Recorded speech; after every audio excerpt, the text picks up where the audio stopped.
What's up, VC? Eric the Viking again, back. How's it going? I don't know what I've been missing. I've sort of been busy the last few days working and recording.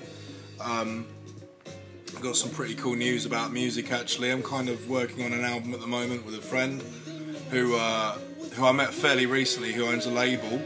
So yeah, that's all sort of happening at the moment. I'll be putting updates on here. I'm actually waiting to hear back from him now because we've got to go for him. Well, basically he runs this label that deal with reissues and things as well, and that's how we got talking basically, because he wanted to see if I had anything that because he's got the label he works for, have sort of got the licenses for the BYG catalogue. But it's all up in the air at the moment.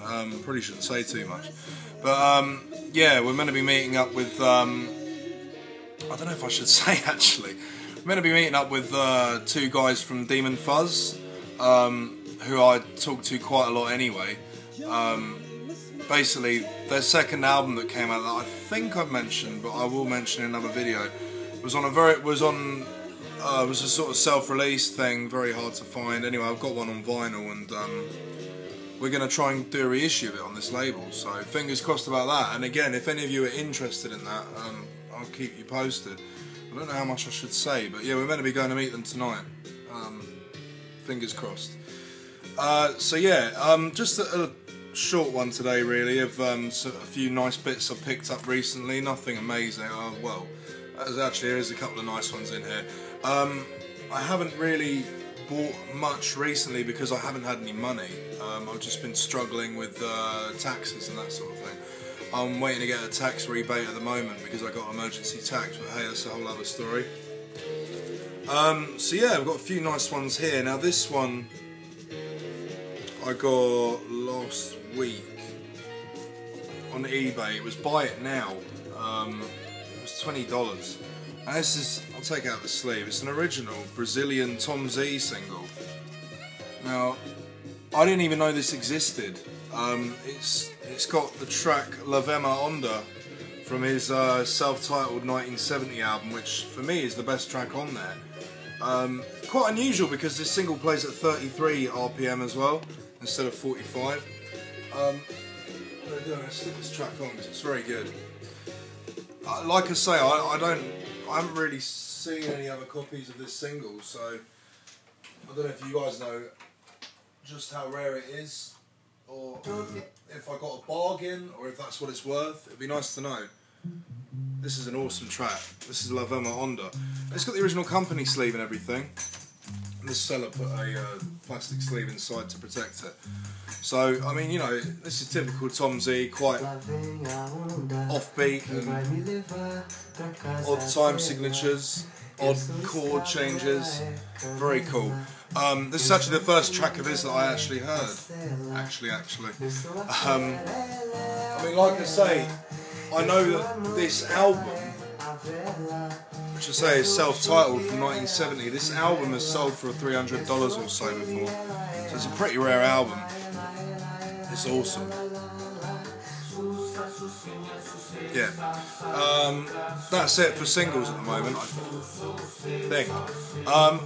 Yeah, I got this recently. It's a reissue, of course. Monk's just superb, excellent, crazy early garage punk. I'm sure you guys all know the story.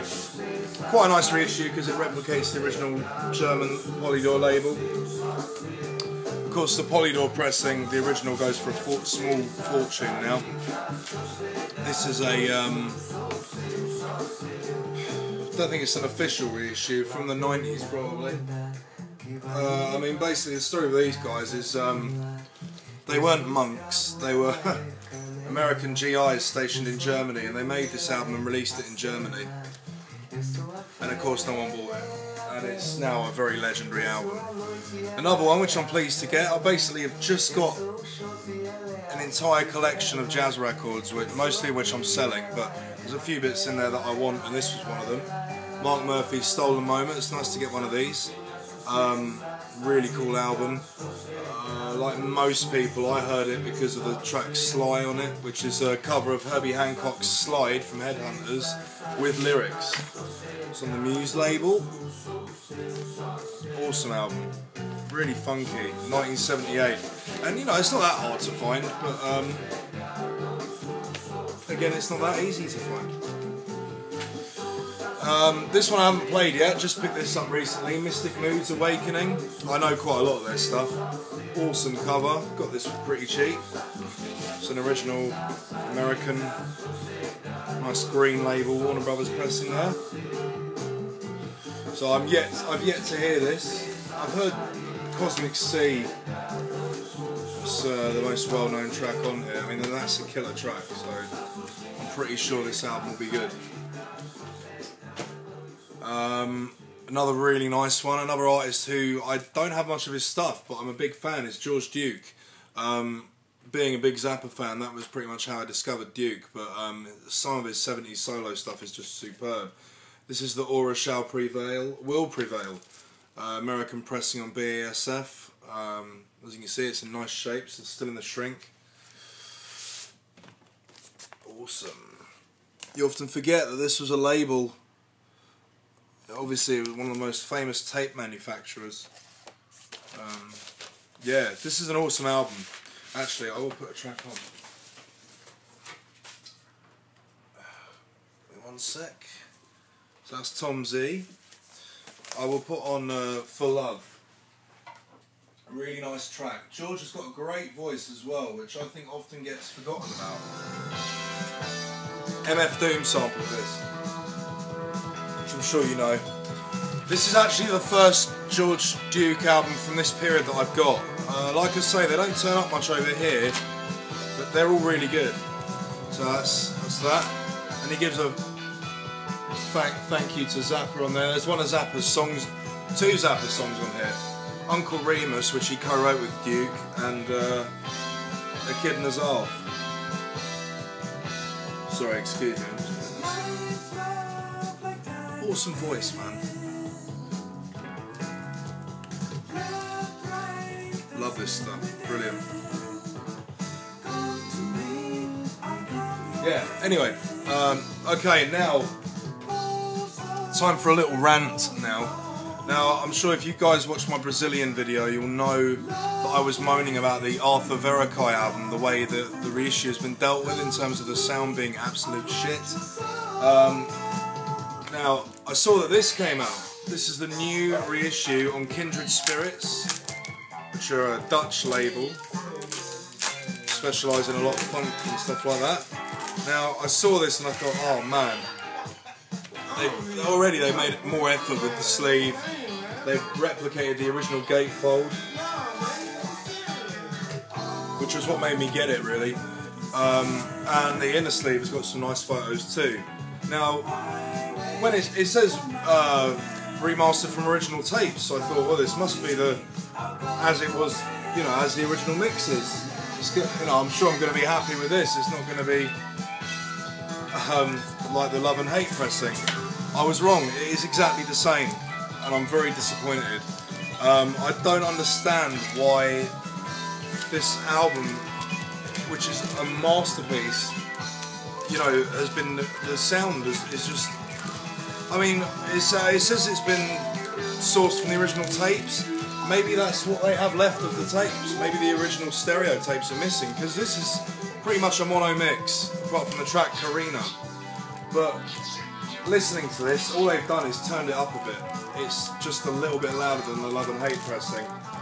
So, obviously I'm going to keep it. I already sold my Love and Hate one, but I was very disappointed with this. But hey, I guess it's because I've heard the original mix that I'm being a bit of a prick about it. But seriously, if any of you guys want to hear the original mix, I will send it to you, because it is just phenomenal. Proper stereo, true stereo, Now I'm very pleased that my dad got me this. One of his local charity shops, the guy gives him a call when he gets anything in, and he had some good stuff in. One of them being, which I'm actually selling for him and I can't afford to buy it myself, the Samurai album, which I'll show actually, might as well.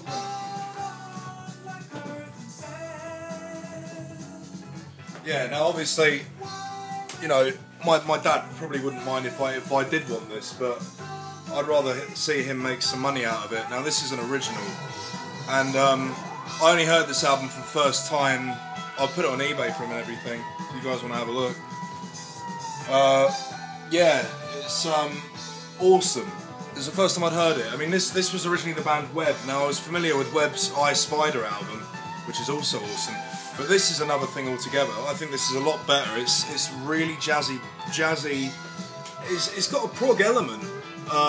That's the original Greenwich label, Greenwich Gramophone Company, which was actually distributed by Decca. It's got the original inner sleeve though. Yeah, awesome stuff, man. I'd highly recommend this album to anyone that likes sort of that sort of stuff that's a bit jazzy, kind of like the Canterbury stuff, but not as you know, these are more structured songs. Not that I'm going to dig myself into a hole here. There's not, you know, not so many solos, and you know, there's more verse chorus kind of thing.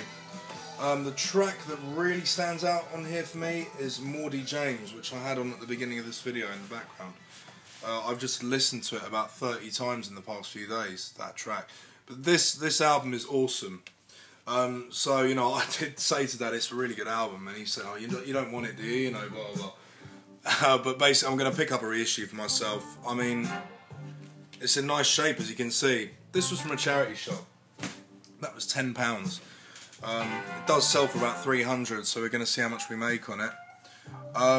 Now the other one he got me from the same shop, well, he didn't buy it. The guy put them aside for him. Dad wasn't sure if they were worth getting, so he wrote them down and told me. And he told me that this one was there, and I said, please go back and buy it for me, and I'll give you the money. Exmagma. Now I have no idea what this was doing in a small charity shop in England, but there you go. This is the original on the Noisy label. This is just a brilliant German album. Derek, I don't know if you have the Exmagma albums. That's Fred Braceful there, who played with Wolfgang Downer, and etc. And the other two members, I'm not sure what else they did. Thomas Bailuf and Andy Goldner. I'm not sure what else they did. But Exmagma, they made 2 albums and a third one which came out a few years ago, which is probably the best one. It was actually recorded years before. I mean, you can tell by this cover that these guys mean business here. I mean, this album is just crazy. It is proper improvisational, really deep krautrock elements in there, but again, you know, there's bits of free jazz in there. It's a beautiful copy. I'll actually put a little bit on to show you. It doesn't have the booklet, unfortunately.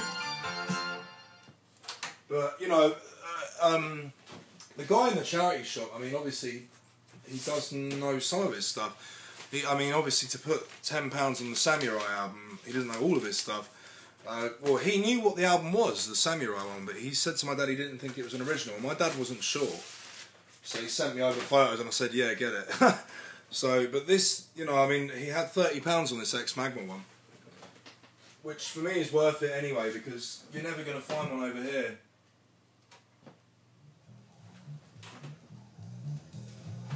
Really deep stuff. So now I just need to get the second album, Gold Ball. But yeah, these guys were crazy. It's just 3 of them playing everything. So guys, on that note, that's all I have at the moment, really. Like I say, I've just got a big collection of jazz records in, but mostly I'm selling most of them because I need the money. There's nothing like amazing in there that I desperately need, or you know, otherwise I'd be keeping it. Like I say, I've kept the Marc Murphy one. Yeah. So apart from that, it's all been a bit quiet here. Just working on the music, and fingers crossed about tonight. I'm still waiting to hear back from my friend, see if we're definitely singing tonight. Other than that, I hope everyone's good. As always, I'm trying to keep up to date on everyone's videos. Always appreciate your comments, everything, you know. That's it really, guys. So yeah, thanks for watching, and I look forward to hearing from you and everything, and I hope everyone's well in the VC. Peace.